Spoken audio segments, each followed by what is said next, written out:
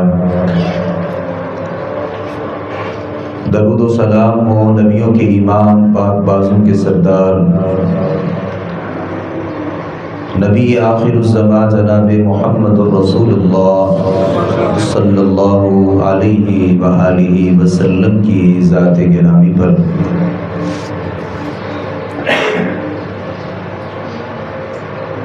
اللہ کی توفیق سے ماہ رمضان کا یہ آخری خطبہ جمعۃ المبارک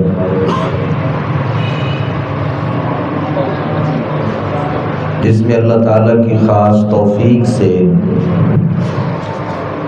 آپ سبھی احباب موجود ہیں، میں آج کے خطبہ جمعۃ المبارک میں اس بات کا ذکر کیے دیتا ہوں، انسان کو جو اللہ نے ایک نفس عطا کیا ہے اور جو انسان کا وجود ہے، اللہ نے اس وجود میں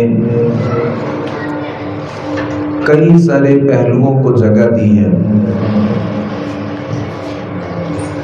انسان کا جو وجود ہے وہ بیک وقت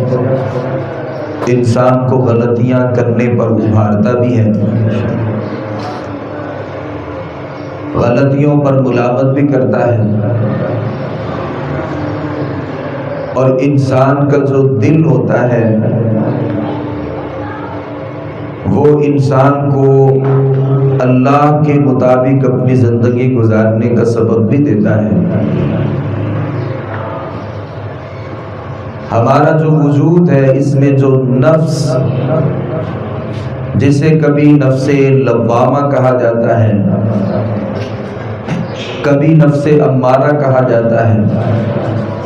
اور کبھی نفس مطمئنہ کہا جاتا ہے، میں آج کے خطبہ جمعۃ المبارک میں اس بات کا تذکرہ کرنا چاہوں گا۔ ہر وہ شخص جس کا دل گناہوں کی طرف دھڑکتا ہے،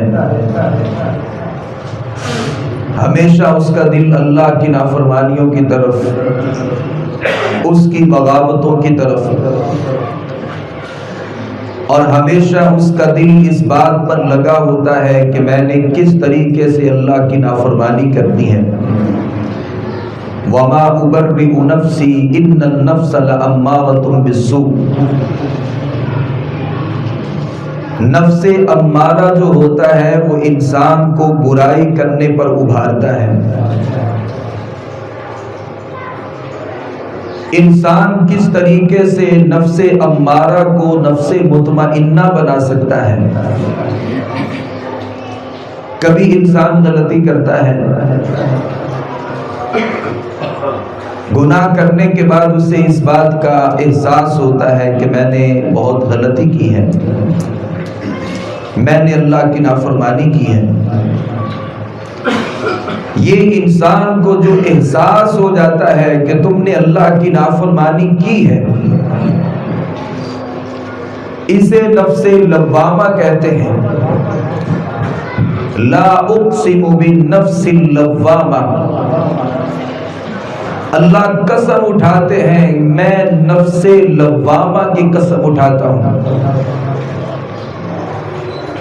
جو انسان غلطی کرتا ہے، نافرمانی کرتا ہے، گناہ کر بیٹھتا ہے، پھر انسان کا وجود جو ہے اور نفس جو ہے وہ اسے ملامت کر رہا ہوتا ہے کہ تم نے اللہ کو ناراض کر دیا ہے، تم نے اللہ کی نافرمانی کر دی ہے، تو نے شیطان کی بات کو مان کر کے اللہ کو ناراض کر دیا ہے۔ یہ جو انسان کا نفس ہوتا ہے یہ کسی حد تک بہتر ہوتا ہے، لیکن سب سے بہترین جو انسان کا نفس ہوتا ہے وہ نفس مطمئنہ ہے، جو ہمیشہ انسان کو آواز دیتا ہے کہ بھائی یہ گناہ کا کام ہے، اس کے قریب نہ جانا، یہ اللہ کی نافرمانی کا راستہ ہے، اس راستے پر نہ چلنا، یہ اللہ کو ناراض کر دینے والا راستہ ہے، اس راستے کے قریب نہ جانا، یہ آپ کو اللہ رب العالمین کا نافرمان بنا دیتا ہے۔ جو انسان اسی اپنے نفس کی بات مانتا ہے، پھر یہ آدمی جب مر جاتا ہے، قرآن کہتا ہے یا ایتھا النفس المطمئنہ، اے مطمئن جان، ارجعی الی ربک راضیۃ مرضیہ، اپنے اس رب کی طرف پلٹ جائیے۔ اللہ بھی اس نفس کے اوپر راضی ہوتا ہے اور یہ بھی اللہ کے اوپر راضی ہوتا ہے۔ فادخلی فی عبادی، تو اللہ کہتے ہیں میرے جو خاص بندے ہیں ان بندوں میں شامل ہو جائیے اور میری جنت میں داخل ہو جائیے۔ میں آج کے خطبہ جمعۃ المبارک میں یہ آپ سے ذکر کروں گا کہ میں اپنے آپ کو اور اپنے نفس کو نفس مطمئنہ کس طریقے سے بنا سکتا ہوں، کہ وہ دل جو انسان کو نیکیوں پر ابھارے،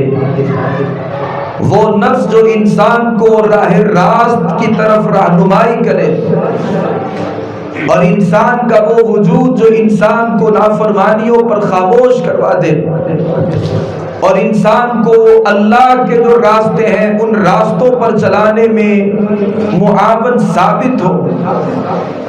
میں سب سے پہلے آپ بھائیوں سے گزارش کرنا چاہوں گا، اور میں آپ کو تھوڑا سا پیچھے لے جانا چاہوں گا۔ رمضان جب آیا تھا اور ہم نے رمضان کا بڑے جوش سے اور بڑی ہوش سے ہم نے اس کا استقبال کیا تھا، ہمارے جذبات بڑے خوبصورت تھے، ہماری ہمتیں بڑی جوان تھی، اور نیکی کرنے کے جذبات جو تھے وہ انتہائی بلند ترین مقام پر فائز تھے۔ اور ہم پھر علماء کی مجالس میں جب بیٹھے تھے، علماء نے ہمیں بتایا تھا کہ روزے کے یہ مقاصد ہوتے ہیں، رمضان ہماری زندگی میں کیوں آتا ہے، علماء نے آپ کو سمجھایا تھا۔ میں ان تمام باتوں کی طرف ہلکا ہلکا اشارہ کیے دیتا ہوں، اور یہ جو مقام فکر ہے، یہ جو مجلس فکر ہے، یہ جو اپنے آپ کا تزکیہ کرنے کی مجلس ہے، اور جہاں ہم نے اپنا محاسبہ کرنا ہے، میں نے اپنے آپ سے سوال کرنا ہے کہ میں نے یہ آج اللہ کی توفیق سے یہ 30واں روزہ ہے۔ روزہ انسان کو صبر سکھاتا تھا۔ سوال کریں اپنے آپ سے، میری زندگی میں جو صبر ہونا چاہیے تھا وہ پیدا ہوا، یا روزہ رکھنے کے بعد معمول کے مطابق میں نے 30 دنوں کے روزے رکھ دیے، لیکن اللہ جو مجھے صبر دینا چاہتا تھا، جو سکھانا چاہتا تھا، کیا میری زندگی میں وہ صبر پیدا ہوا، یا ابھی بھی جب افطاری کا وقت ہوتا ہے اور میرے سامنے کھانے پینے کے ساز و سامان پڑے ہوتے ہیں اور میں بار بار اپنی گھڑیوں کی طرف دیکھ رہا ہوتا ہوں کہ 5 منٹ رہ گئے ہیں، 7 منٹ رہ گئے ہیں، اور پھر بار بار اپنی زبان سے اس بات کا اظہار کر رہا ہوتا ہوں کہ آج روزہ بڑا مشکل تھا اور بڑی مشکل سے میں نے اس روزے کو پورا کیا ہے، پھر وہ انتظار کر رہا ہوتا ہے، ہر طرف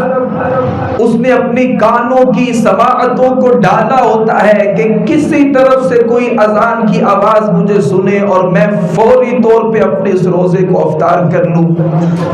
میں یہ نہیں کہتا کہ روزہ لیٹ افطار کرنا چاہیے، یہ جو بے صبری کی ایک کیفیت تھی،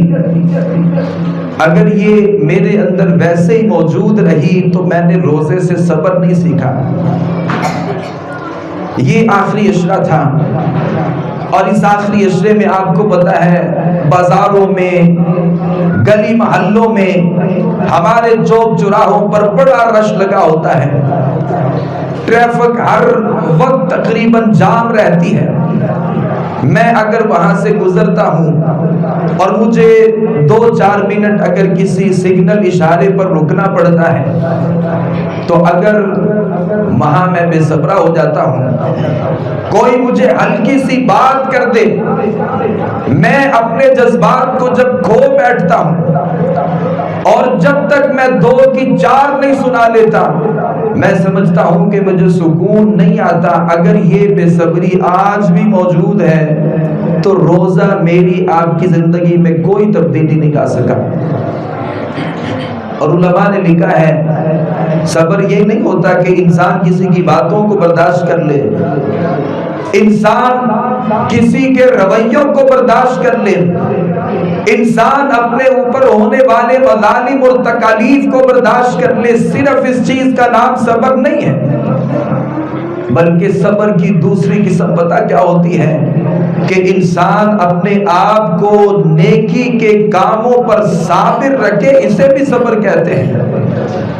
انسان اپنے آپ کو گناہوں سے روک لے، یہ صبر کی سب سے بہترین قسم ہے۔ کہ انسان کا دل کرتا ہے میں غلطی کروں، نافرمانی کروں، اللہ کی بغاوت کروں، لیکن انسان اپنے آپ کو روک لیتا ہے کہ مجھے برداشت کرنا ہے اور مجھے اللہ کی اس نافرمانی کے قریب نہیں جانا۔ یہ صبر کی بہترین قسم تھی،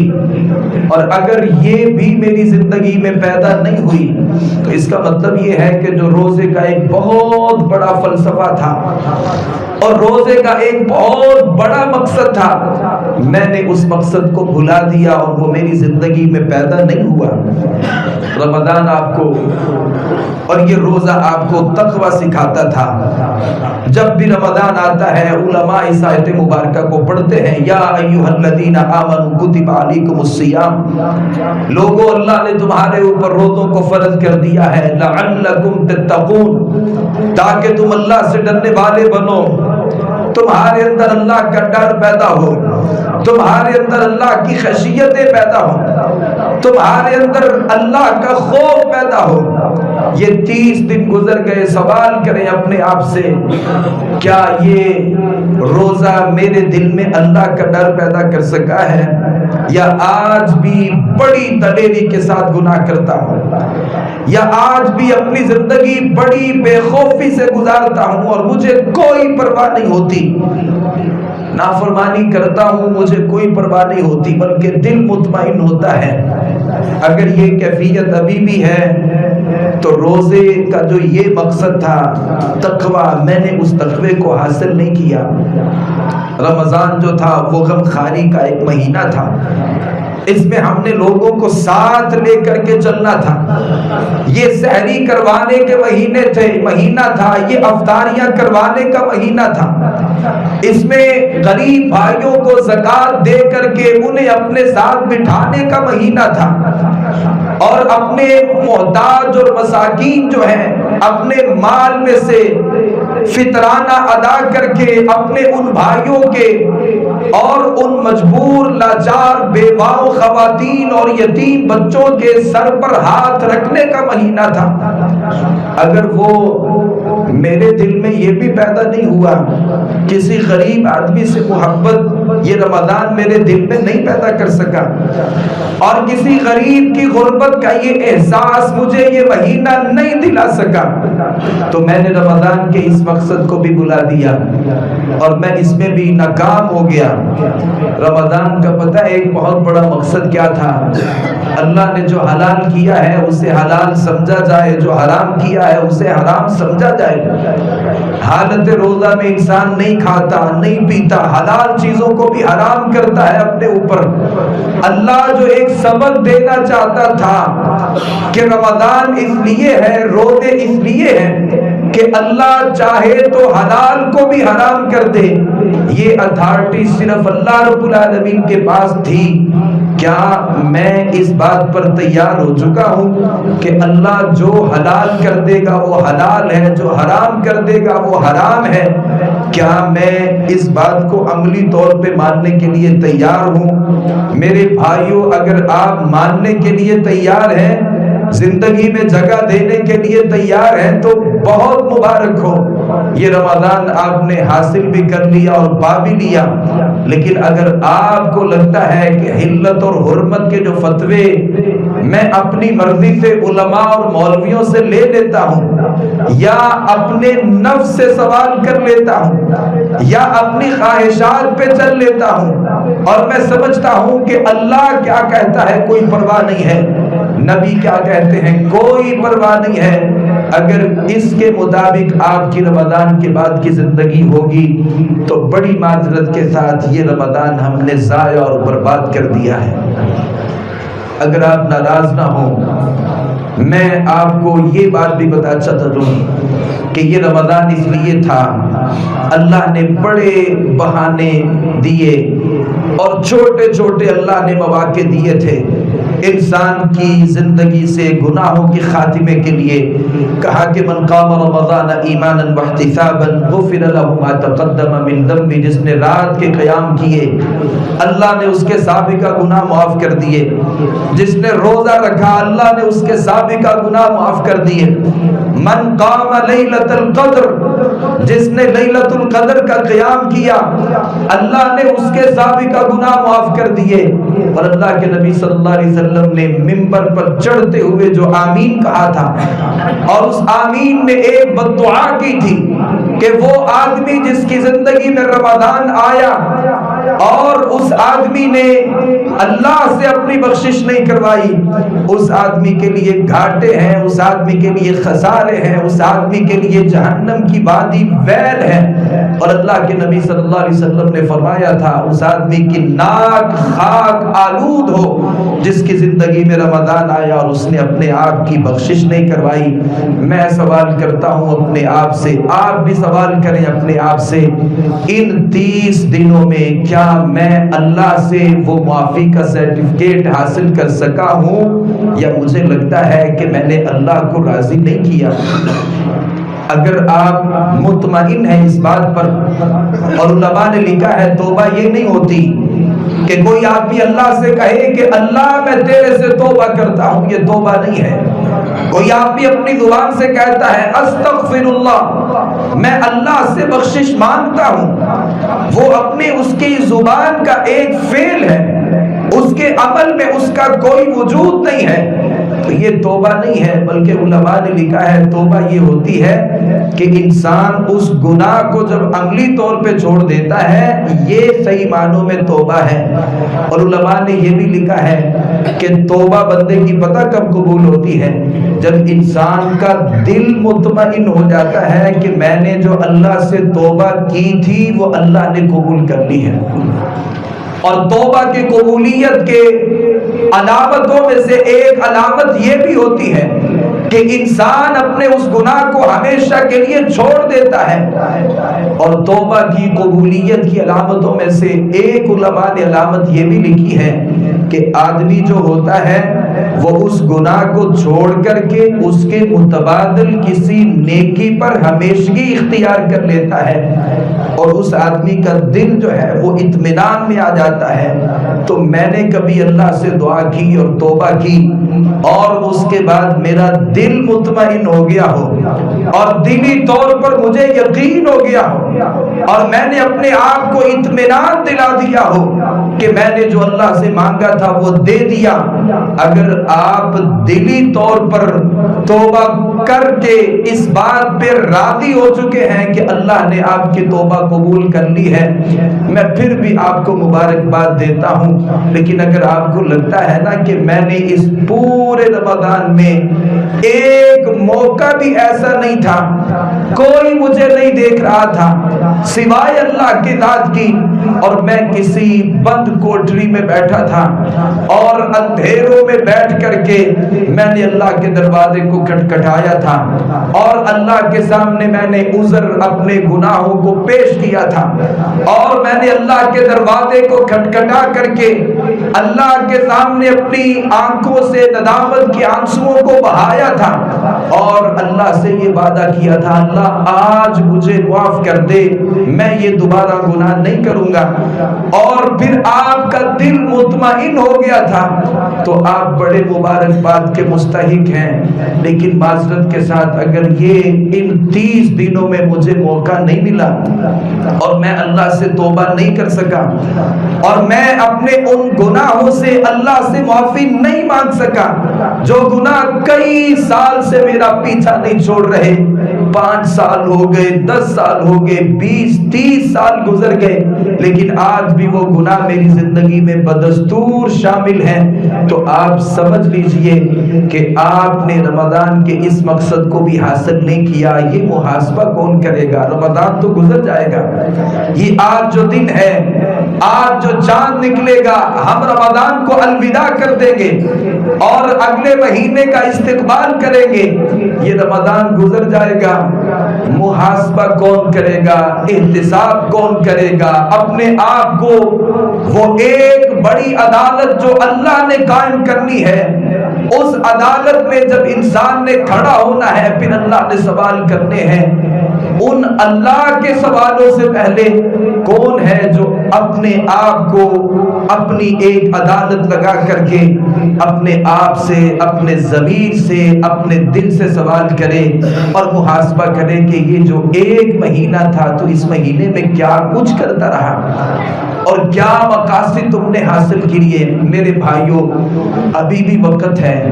ابھی بھی ہمارے پاس فرصت ہے، ابھی بھی ہمارے پاس لمحات ہیں، اور یہ تھوڑی سی گھڑیاں باقی ہیں، چند گھنٹوں کی بات ہے، پھر اللہ اس بات کو بہتر جانتا ہے۔ میرے پاس کوئی دلیل نہیں ہے اور میرے پاس وہ کوئی ایسا میٹر نہیں ہے اور میرے پاس کوئی ایسا آلہ نہیں ہے جو مجھے یہ بتا سکے اللہ یہ مجھے گھڑیاں دوبارہ دے گا۔ اللہ نے تو یہ اختیار بھی مجھے نہیں دیا۔ شاید ہم میں سے یہاں جو لوگ بیٹھے ہیں، میں اپنی بات کر رہا ہوں، آپ اپنے آپ کو اس مقام پر لا کر کے سوچئے، شاید اللہ یہ زندگی میں مجھے گھڑیاں نہ دے، جو ابھی تھوڑی سی گھڑیاں باقی ہیں، اگلا رمضان ہم میں سے نہیں معلوم اللہ کسے دے گا، کس سے اللہ یہ نعمت چھین لے گا۔ یہ گھڑیاں بڑی قیمتی ہیں اور علماء لکھتے ہیں، بلکہ اللہ کے نبی صلی اللہ علیہ وسلم نے فرمایا انما الاعمال بالخواتیم، انسان کے جو اعمال ہوتے ہیں اس کا دار و مدار اس کے اختتام پر ہوتا ہے۔ کوئی آدمی ساری زندگی برے کام کرتا رہا، کوئی آدمی اللہ کو ناراض کرتا رہا، لیکن وہ آدمی اگر مرتے وقت حالت سجدہ میں اس دنیا سے چلا جاتا ہے، اللہ کے نبی صلی اللہ علیہ وسلم فرماتے وہ آدمی جنتی ہے۔ اور وہ آدمی جو ساری زندگی میری آپ کی نظر میں اللہ کو ناراض کرتا رہا، لیکن وہ آدمی جب اس دنیا سے جانے لگا، اس نے اپنی زبان سے لا الہ الا اللہ کا کلمہ پڑھا۔ اللہ کے نبی صلی اللہ علیہ وسلم فرماتے جو لا الہ الا اللہ پڑھ لیتا ہے اللہ اس کو جنت دیتا ہے۔ لیکن ایک وہ آدمی ہے جو ساری زندگی میری آپ کی نظر میں اچھا تھا، لیکن اگر وہ مرا تو چوری کرتے وقت مر رہا ہے، اور وہ آدمی اس دنیا سے جا رہا ہے اللہ کو کسی ناراض کسی کام ایسے کام میں جا رہا ہے جو کام اللہ کو ناراض کرنے والا، قیامت کا دن ہوگا۔ اللہ کے نبی صلی اللہ علیہ وسلم کے ایک صحابی تھے، کعبۃ اللہ کا طواف کر رہے تھے، اونٹنی کے اوپر سوار تھے اور احرام باندھا ہوا تھا، زبان سے تلبیہ پڑھ رہے تھے، لبیک اللہم لبیک لبیک لا شریک لک لبیک۔ اونٹنی سے یہ صحابی گرتا ہے اور اپنی جان اللہ کے حضور پیش کر دیتا ہے۔ اللہ کے نبی صلی اللہ علیہ وسلم فرماتے ہیں قیامت کا دن ہوگا، یہ بندہ اپنی قبر سے ایسے ہی اٹھے گا، احرام باندھا ہوگا اور زبان پہ تلبیہ جاری ہوگا، لبیک اللہم لبیک لبیک لا شریک لک لبیک۔ انسان کی جو زندگی کا اعمال ہے وہ اس کے اختتام کے ساتھ ہے۔ یہ ماہ رمضان اگر میں نے اس کا استقبال جو بہت اچھا کیا تھا، اگر میرا اس کا اختتام بدترین ہوا، اور میں اس بات کو جانتا ہوں، آپ ان باتوں کو سمجھتے ہیں کہ رمضان کا جو آخر ہوتا ہے وہ بازاروں کی نظر ہوتا ہے، رمضان کا جو آخری اوقات اور لمحات ہوتے ہیں وہ جو شیطان کی رہائی کے مواقع ہوتے ہیں، ہمیں تو لگتا ہے کہ کتنے ہم میں سے ایسے لوگ نمازی ہیں جن کی رہائی کا وقت ہوتا ہے، یہ ہلال شوال جیسے ہی شیطان کی رہائی ہوتی ہے، کتنے ایسے لوگ ہیں معذرت کے ساتھ مسجد سے ان کی رہائی کا یہ وقت ہوتا ہے۔ تو میرے بھائیوں، اس رمضان کے آخر کو بڑا خوبصورت بنانا ہے، اور امام ابن رجب رحمۃ اللہ علیہ نے اس بات کا تذکرہ کیا ہے کہ عمر ابن عبد العزیز رحمۃ اللہ علیہ رمضان کا جب آخر ہوتا تو اپنے لوگوں کی طرف پیغام بھیجتے اور لوگوں سے اس بات کی تلقین کرتے کہ اس رمضان کے جو استقبال ہے یہ اللہ سے توبہ کے ساتھ، استغفار کے ساتھ، انابت اللہ کے ساتھ ہم نے اس ماہ رمضان کو رخصت کرنا ہے۔ اللہ کے نبی صلی اللہ علیہ وسلم نے ساری زندگی تبلیغ کی، اللہ نے جو پیغام دیا وہ لوگوں تک پہنچایا، اور جب آخری زندگی تھی اور آخری لمحات تھے، اللہ رب العالمین نے یہ سورہ مبارکہ نازل فرمائی، اذا جاء نصر اللہ والفتح ورأیت الناس يدخلون فی دین اللہ افواجا۔ اللہ کے نبی آپ نے لوگوں کو دعوت دی، اب لوگ جوک در جوک اسلام قبول کر رہے ہیں، آپ کی جو ذمہ داری تھی وہ پوری ہو سکی، اور آپ کا جو وقت اختتام ہے اور جو انتہا ہے وہ قریب آ چکا ہے، لہذا اب آپ کی ذمہ داری پتہ کیا ہے؟ سبح بحمد ربک واستغفر، اللہ سے تسبیح بھی کیجئے اور اللہ سے استغفار بھی کیجئے۔ جب کسی نعمت کے جانے کا وقت ہوتا ہے اور جب کسی چیز وہ اللہ کا جو انعام ہوتا ہے اس کے جب جانے کا وقت ہوتا ہے تو اس چیز کو رخصت جب ہم نے کرنا ہے تو اللہ سے معافی مانگ کے، اللہ سے استغفار کر کے، اللہ کی طرف رجوع کر کے، اور اللہ رب العالمین کے سامنے گڑ گڑائیے کہ اللہ جو تو نے نعمت دی تھی کما حقو، ہم اس سے فائدہ نہیں اٹھا سکے، ہم اس کی رمضان کی قدر نہیں کر سکے اور اللہ کی قسم نہیں کر سکے جیسے رمضان کی قدر ہونی چاہیے تھی، جیسے اس کا مقام تھا، مرتبہ تھا، اس کی منزلت تھی، اور اللہ نے جو اسے بلند مقام دے دیا ہے ہم نے اس سے کما حقو فائدہ نہیں اٹھایا جیسے اٹھانا چاہیے تھا۔ اللہ رب العالمین سے معذرت کیجئے، اللہ رب العالمین کی طرف رجوع کیجئے اور اپنے آپ سے سوال کیجئے کہ مجھے کیا کرنا چاہیے تھا، میں نے کیا کیا ہے۔ میں نے صحابہ کرام رضوان اللہ علیہ مجمعین کی زندگی کو پڑھا ہے، صحابہ کرام اپنا بڑا احتساب کرتے تھے، اپنے آپ سے بڑے سوالات کرتے تھے، اپنا بڑا تزکیہ کرتے تھے اور بڑا محاسبہ کرتے تھے۔ موطا امام مالک میں وہ روایت لکھی ہے، اللہ کے نبی صلی اللہ علیہ وسلم کے دو صحابہ کرام جو نبیوں کے بعد اللہ نے سب سے بڑا ان کو مقام دیا ہے، ایک کا نام ابو بکر رضی اللہ عنہ اور ایک کا نام سیدنا عمر بن خطاب رضی اللہ عنہ۔ عمر بن خطاب ابو بکر رضی اللہ عنہ کے پاس گئے اور ابو بکر رضی اللہ عنہ اپنی زبان کو کھینچ رہے تھے۔ موطا امام مالک میں لکھا ہے کہ یہ صحابی ابو بکر رضی اللہ عنہ سے کہنے لگے کہ تم اپنی زبان کے ساتھ یہ کیوں سلوک کر رہے ہو، اللہ آپ کے اوپر رحم فرمائے، یہ کیسا احتساب ہے؟ تو جناب ابو بکر رضی اللہ عنہ نے کہا تھا کہ یہ جو میری زبان ہے نا، اس نے مجھے کئی ساری جگہوں پہ ڈال دیا، کئی ساری مصیبتوں میں گرفتار کر دیا، میں اپنا ایسے محاسبہ کب کروں گا؟ اپنی ہاتھوں کا، اپنی زبان کا، اپنی آنکھوں کا، اپنے دل اور دماغ کا، اپنی سماعتوں کا، یہ احتساب میرے اندر کب پیدا ہوگا کہ میں زندگی تو گزار رہا ہوں، کام بھی کر رہا ہوں، اللہ کو راضی بھی کر رہا ہوں، شیطان کو بھی راضی کر رہا ہوں، اور میں یہ اپنا احتساب کب کروں گا؟ یہ احتساب کرنے کا وقت وقت ہے. جیسے ایک بزنس مین پورا سال محنت کرتے ہیں, پیسے کماتے ہیں, سال گزرنے کے بعد اس کا ایک حساب کتاب ہوتا ہے اور دیکھا جاتا ہے نفع کیا ہے, نقصان کیا ہے, ان ساری چیزوں کو دیکھا جاتا ہے. تو یہ احتساب کرنے کا وقت ہے. جیسا کہ سیدنا ابو بکر رضی اللہ عنہ اپنا احتساب کر رہے تھے, اور وہ حنظلہ رضی اللہ عنہ جو اپنے گھر سے نکلے تھے اور راستے میں ابو بکر رضی اللہ عنہ سے ملاقات ہوئی تھی اور کہا تھا نافق حنظلہ, حنظلہ تو منافق ہو گیا ہے. ابو بکر رضی اللہ عنہ نے کہا کہ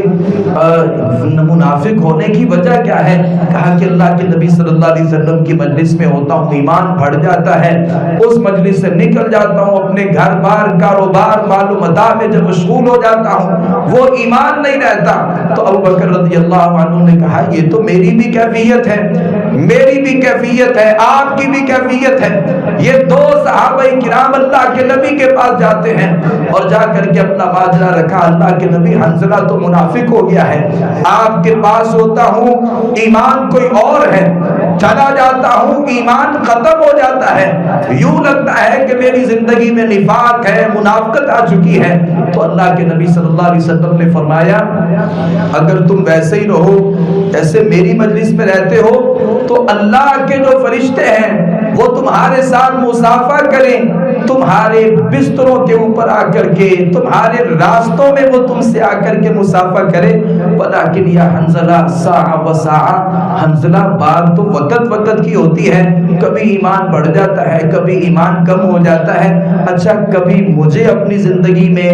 یہ بات محسوس ہوئی کہ یار میرے اندر بھی کہیں نفاق تو نہیں آ گیا کہ رمضان میں ایمان کوئی اور ہوتا ہے اور رمضان کے بعد وہ ایمان اور وہ ایمان کی لذتیں اور وہ ایمان کی حلاوتیں اور وہ ایمان کی جو شرینی ہے جو مجھے رمضان دیتا ہے اس کے بعد نہیں ملتی. کبھی میں اپنے آپ سے سوال کروں کہ بھائی کہیں میں تو منافق نہیں ہو گیا, صحابی تو اپنے آپ کو منافق سمجھنے لگا. تو یہ احساس جو ہے یہ احساس اپنی زندگی میں پیدا کریں. جناب سیدنا عمرو بن العاص رضی اللہ عنہ, صحیح مسلم میں یہ روایت موجود ہے, آپ بڑے قریب پہنچ چکے تھے اور قریب الوفات تھے, فوت ہونے کا وقت تھا اور اپنی جگہ پر لیٹے ہوئے تھے اور زار و قطار رو رہے تھے, اپنی آنکھوں سے آنسوؤں کو بہا رہے تھے. بیٹے پاس بیٹھے ہوئے تھے, کہا والد گرامی آپ یہ وقت وفات ہے, اللہ سے ملاقات کا وقت ہے اور آپ جو زار و قطار رو رہے ہیں اس کی وجہ کیا ہے؟ تو سیدنا عمرو بن العاص نے کہا تو میری زندگی کی جو سب سے قیمتی بات ہے اور میری زندگی کا جو سب سے قیمتی اور بہترین اثاثہ ہے وہ کلمہ توحید ہے. اور پھر کہا اپنے بچوں سے میری زندگی کے 3 ادوار ہیں, 3 موقع ہیں, اللہ نے مجھے 3 مواقع دیے ہیں. اور اپنے پھر بیٹوں سے ایک بات کہی, کہا کہ ایک وہ زمانہ تھا جب اللہ کے نبی مجھے نعوذ باللہ سب سے برے لگتے تھے اور میرے پاس استطاعت ہوتی میں یہ سمجھتا تھا کہ نعوذ باللہ من ذالک میں اللہ کے نبی صلی اللہ علیہ وسلم کو قتل کر دوں. بیٹو اگر میں اس حال میں اس دنیا سے چلا جاتا تو یقینی بات تھی اللہ نے مجھے جہنم کے اندر بھیجنا تھا. پھر میری زندگی میں وہ موقع آیا, میں اسلام سے متاثر ہوا اور میں اسلام قبول کرنے کے لیے اللہ کے نبی صلی اللہ علیہ وسلم کے پاس آیا. میں نے کہا اللہ کے نبی اسلام قبول کرنا چاہتا ہوں. آپ نے اپنا ہاتھ بڑھایا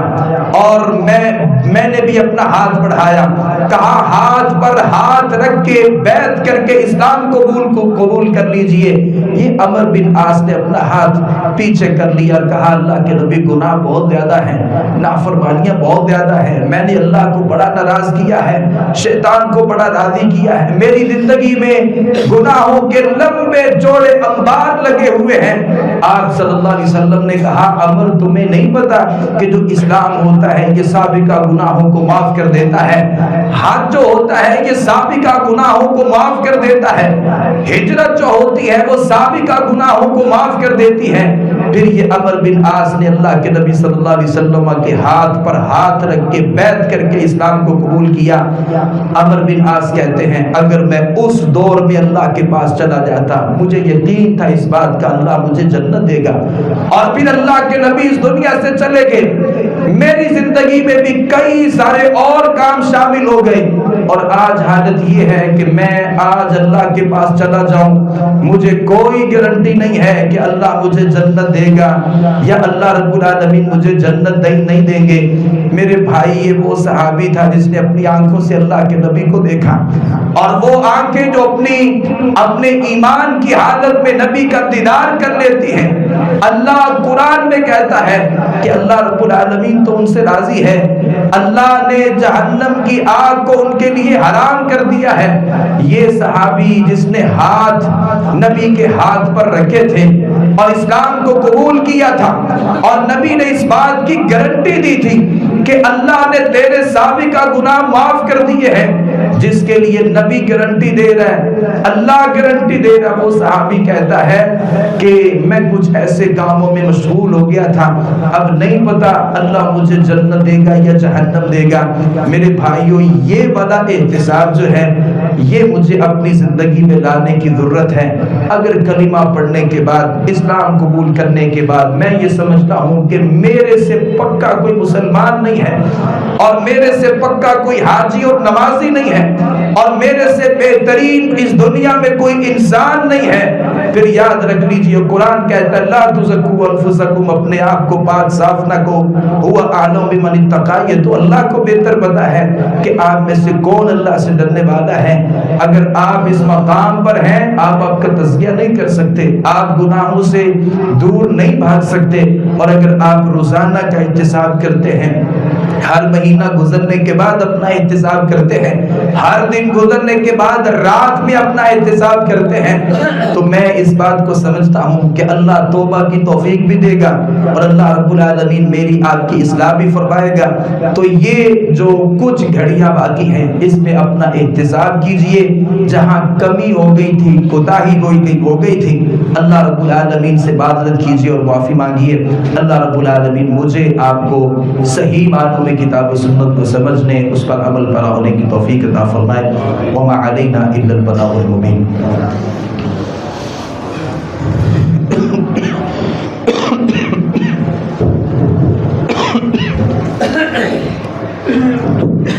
إن الحمد لله نحمده ونستعينه ونستغفره ونعوذ بالله من شرور أنفسنا ومن سيئات أعمالنا،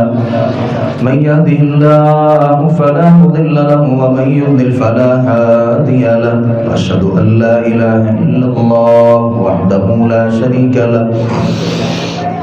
وأشهد أن محمدًا عبده ورسوله، يا أيها الذين آمنوا اتقوا الله حق تقاته ولا تموتن إلا وأنتم مسلمون، يا أيها الناس اتقوا ربكم الذي خلقكم من نفس واحدة وخلق منها زوجها وبث منهما رجالا كثيرا ونساء،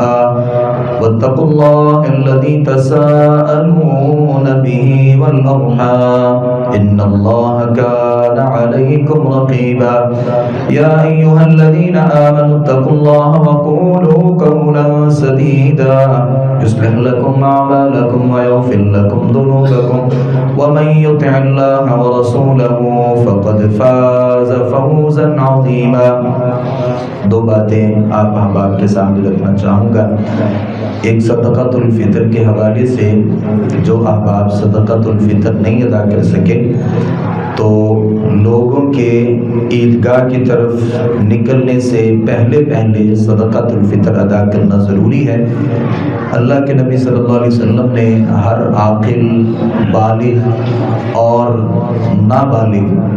اور آزاد، غلام، مرد، عورت، امیر، غریب، یتیم، مسکین، ہر کسی کے اوپر اس صدقۃ الفطر کو لازم اور فرض قرار دیا ہے۔ صدقۃ الفطر جو ہے، روزوں میں جو کمی کوتاہی تھی اس کے نتیجے میں یہ اس کا ایک فدیہ ہے، تاکہ روزوں میں جو کمی کوتاہی ہو گئی اللہ رب العالمین وہ صدقۃ الفطر کے ذریعے اس میں جو کمی کوتاہی ہے اسے دور فرما دیتے ہیں۔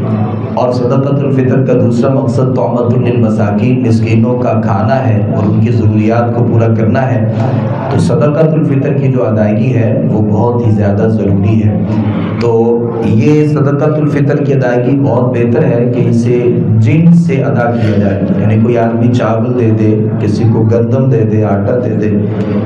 اور اگر وہ یہ سمجھتا ہے کہ نقدی کی زیادہ ضرورت ہے تو نقدی بھی علماء کہتے ہیں دی جا سکتی ہے۔ تو اس میں کوشش کرنی چاہیے کہ اللہ کے راستے میں جب دینا ہے تو بہتر اللہ کے راستے میں دینے کی کوشش کیجیے۔ علماء یہ کہتے ہیں کہ اس دور میں تقریباً 350 یا 400 روپیہ کم از کم جو ہے وہ ایک آدمی کی طرف سے صدقۃ الفطر ہے۔ اگر کوئی آدمی زیادہ استطاعت رکھتا ہے تو جو کھجور ہے یہ بھی اللہ کے راستے میں اس کے حساب سے جو ادائیگی ہے وہ بھی کی جا سکتی ہے۔ تو کھجوروں میں بعض اچھی قسم کی کھجوریں ہیں اور بعض ردی اور نکمی قسم کی کھجوریں ہیں۔ تو اگر کسی کے پاس بہت زیادہ استطاعت ہے اور وہ اپنے گھر میں اچھا کھانا نہیں کھاتا بلکہ بہت اچھا کھانا کھاتا ہے تو اسے چاہیے کہ جو کھجوروں میں بہت اچھی کھجور ہے جسے آپ اجوا کہہ لیتے ہیں، بلکہ اس سے بھی مہنگی مہنگی کھجوریں موجود ہیں، تو میرا خیال ہے اس حساب سے کوئی 10-12 ہزار روپیہ ایک بندے کا فطرانہ ہوگا۔ تو یہ جو ہم نے سوچ رکھا ہے نا کہ سب سے کم جو پیسے ہیں وہ ہم نے اللہ کے راستے میں دینے ہیں، اس سے تھوڑا سا بہتر کرنے کی ضرورت ہے۔ تو صدقۃ الفطر جو ہے یہ اس کی ادائیگی کیجیے۔ اگر نماز ہو جاتی ہے اور ابھی تک آپ نے صدقۃ الفطر کی ادائیگی نہیں کی تو آپ اس فرض سے محروم رہ گئے، اور پھر بعد میں اگر دیں گے وہ عام صدقہ ہوگا، وہ صدقۃ الفطر نہیں ہوگا۔ دوسری بات یہ ہے کہ ہماری اس مسجد میں اللہ کی توفیق سے ہر سال عید کی جو ادائیگی ہے اس کا اہتمام کیا جاتا ہے، مرد حضرات کے لیے بھی خواتین کے لیے بھی۔ تو ہماری اس مسجد میں انشاءاللہ العزیز 7 بجے عید الفطر جو ہے وہ ادا کی جائے گی۔ تو تمام بھائی جو ہیں وہ وقت نوٹ فرما لیں، میری مائیں اور بہنیں بھی موجود ہیں۔ 7 بجے انشاءاللہ العزیز عید الفطر کی ادائیگی کی جائے گی۔ تو آپ نے وقت کا خصوصی خیال رکھنا ہے، بغیر کسی تاخیر کے انشاءاللہ العزیز ہم اپنے مقررہ وقت پر عید الفطر کی انشاءاللہ العزیز ادائیگی کریں گے۔ اللہ رب العالمین مجھے آپ کو ماہ رمضان سے جو سیکھا ہے ہمیشہ کے لیے اسے یاد رکھنے کی توفیق دے، اور جو میرے اندر نیکیاں تھیں، اچھے اعمال تھے، اعمال خیر تھے، اللہ ہمیشہ کے لیے مجھے اس میں دوام عطا فرمائے۔ جو میں نے اچھے اعمال کیے اللہ تعالیٰ ان کی حفاظت بھی فرمائے اور شرف قبولیت عطا فرمائے۔ اللہم اغفر لنا والمؤمنین والمؤمنات والمسلمین والمسلمات وألف بین قلوبهم واصلح بینہم وانصرهم علی عدوک وعدوہم۔ اللہم خالف بین کلمتہم وزلزل اقدامہم وانزل بهم بأسک الذی لا تردهم عن القوم المجرمین۔ ربنا هب لنا من ازواجنا وذرياتنا قرة اعين واجعلنا للمتقين اماما۔ اللهم اشف مرضانا ومرضى المسلمين يا شافي الامراض، اشف مرضانا ومرضى المسلمين يا قاضي الحاجات، اقض حاجاتنا وحاجات المسلمين۔ اللهم تقبل صيامنا وقيامنا، سبحان ربك رب العزة عما يصفون وسلام على المرسلين والحمد لله رب العالمين۔